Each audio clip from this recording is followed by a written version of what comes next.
Hey guys, how's it going? Today I'm going to show you exactly how trading went last week for me, entries and exits for all my trades. I'm going to be fully transparent and show you exactly what I've done, exactly how I've performed, and what I could do to perform better next week. So yeah, let's get into it. Yeah, so to the computer, this is last week's trading performance. Just a little spreadsheet I'm using, shows everything. So there's profit loss, winners, losers, average win, average loss, turnover, commissions. Should probably hide that, but full transparent. I'll give you everything. Gross profit, net profit. So these are the trades I took. Biggest winners was MP1 and DTL. That's the little graph it shows me. Biggest winners were here. This is the cumulative net profit loss here for the week. So each trade, commissions, turnover, that's how I've done. So I'll go to the charts and show you my entries and exits. So we'll start with the biggest winners for the week, which was MP1, number one. So I've drawn in here, the green line is my entry, the red line is my exit for the trades. So it broke a horizontal resistance zone here, above the 50-day moving average again, above the 150, above the 200. So I actually did miss the entry by a little bit here. I would have liked to jump in a little lower at like 1538, missed that. Had momentum, so I jumped in anyway. Had my stop below here, I think, below the 50-day moving average.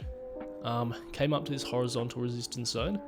I expected a bit of a pullback from here. I was originally tempted to exit the position or close some of the position of this horizontal resistance. Held through it anyway, which was good. Touched it, went down a bit, and then pushed back up through it, which was great. Took profit around here because it was a bit choppy, and yeah, it just looked like a good time to exit. At the moment, I'm still not holding trades as long as I'd like to because of the market being a bit prone to sell-offs. So in a good market, ideally entry would be here, and I'd be looking for the take profit around this zone. Can still hit there, but it's a bit more risky at the moment with stuff selling off like it's been doing. So taking profits early is good for me, just to lock them in and be safe, and stoked with that. So next one is DTL. Not gonna lie, it looks like I've traded this perfectly, but I'm going to be completely honest, it's pretty lucky, this trade. Like the entry, good. Yep, happy with the entry here when it broke this. The exit, it seems like a great entry, but it's totally honest, like that was just luck that I got out at before it dropped off. So it broke out here, I entered it, ended up selling up on this red line up here, just because it pushed so far on the day that is unusual for the stock. I thought it had to pull back a bit, come off for maybe a couple of days. So I exited that, and lucky for me, this is not skill, it is pure luck that the next day it ended up dropping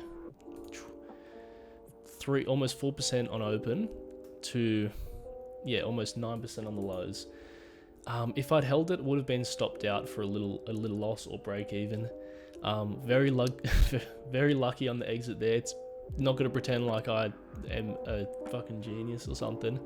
Just got very lucky on the exit there. It was near the 52-week high, so I thought decent area to sell in this market. Not going to hold it for longer than I need for like a couple more percent higher. Put that into something else and compound it. Roll it over into a new trade where I could make maybe 10% or so. So yeah. Pretty stoked on that, pretty happy, pretty lucky. All the rest of the trades were basically break-even trades. I'll flick through to the next ones.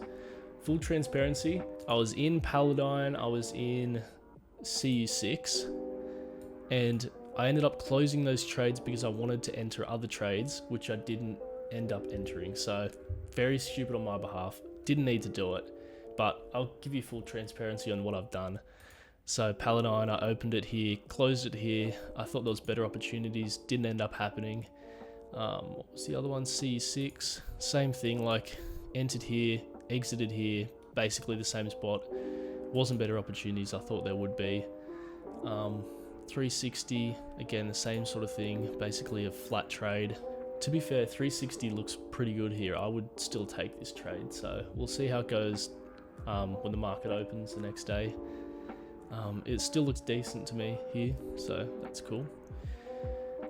Big losers, I don't think I had any big losers. Service Stream Media was the biggest loss, but it was basically a break-even trade almost. Like entry here, exit here, just wasn't moving, wasn't breaking out. I thought there were better opportunities.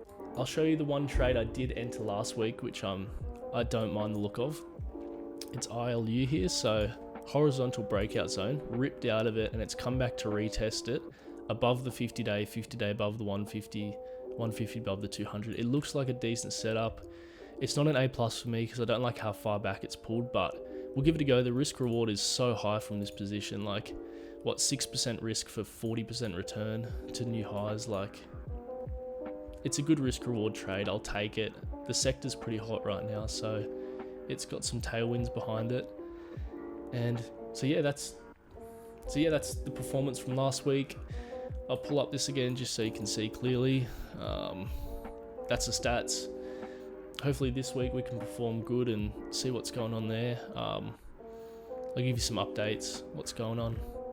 So yeah, this is how the strategy's performed. Full transparency, you can see exactly how I've done. That's it for this week, and yeah, thanks for watching.